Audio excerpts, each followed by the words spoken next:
ओडिया अस्मितार प्रतीक भाव दीर्घ वर्ष हेब मास्टर कैंटीन छकरे सदर्पे छिड़ा होईछि। यह ओडियांकर गौरव और अस्मितार परिचय। हेले एही घोड़ा पुणी विपदे।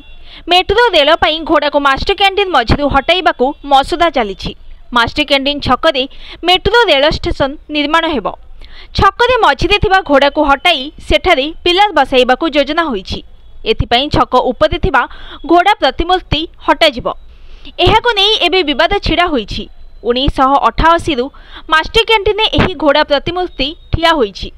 स्वर्गत रघुनाथ महापात्रंकर निहण मुनरे एही घोड़ा प्रतिमूर्ति जीवंत भली ठिया होईथिला। हेले गत 2021 रे भुवनेश्वर स्मार्ट सिटी लिमिटेड पक्षरु जनपथ काम समय रे एही घोड़ा थिबा गोलेई छक को हटा जाइथिला। सेबेठारु विवाद सृष्टि होईथिला। एबे एहाको संपूर्ण स्थानांतर करिबा पई योजना होईछि। दीर्घ वर्षर घोड़ा होइथिबारु एहाको स्थानांतर कले एहा भांगिबार आशंका रहिछि। एथिपई गत थर एहाको न हटाई एहार चारि पाख स्थान को छोट करा जाइथिला। पद्म विभूषण सुदर्शन साहुंकर तत्वावधान रे नष्ट होइथिबा एही प्रतिमूर्तिर नवीकरण करा जाइथिला। एबे पुणी थरे एही पुरातन स्थापत्यर अस्तित्व विपदे पड़िछि।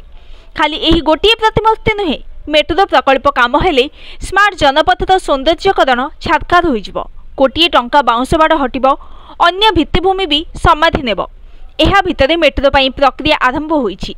सप्ताहक तले दिल्ली मेट्रो रेल कॉर्पोरेशन वरिष्ठ अधिकारी, Bhubaneswar metro rail, smart city, पूर्त, गेल, बीएमसी, टीपीसीओडीएल अधिकारी माने स्मार्ट जनपथर सर्भे करथिले।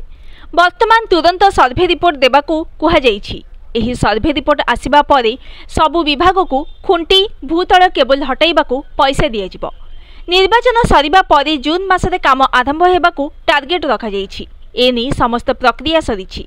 स्मार्ट जनपथ रे काम बेले ट्रैफिक व्यवस्था उपरे मध्य प्रभाव पड़िबो। तेणु काम बेले ट्रैफिक डाइवर्ट करा जिवो। एहा सहित सुरक्षा को दृष्टि रे रखी बाड़ करा जिबाकू योजना होईछि। मास्टर कैंटीन घोड़ा हटाइबा संपर्क में जड़े वरिष्ठ अधिकारी सहित जोगाजोग करा जाइथिला। हेले से कोनोसी उत्तर देबाकू मना करथिले। कार्य आरंभ बेले आवश्यकीय पदक्षेप नियाजिबो बोली से कहिथिले। Bureau report, news today.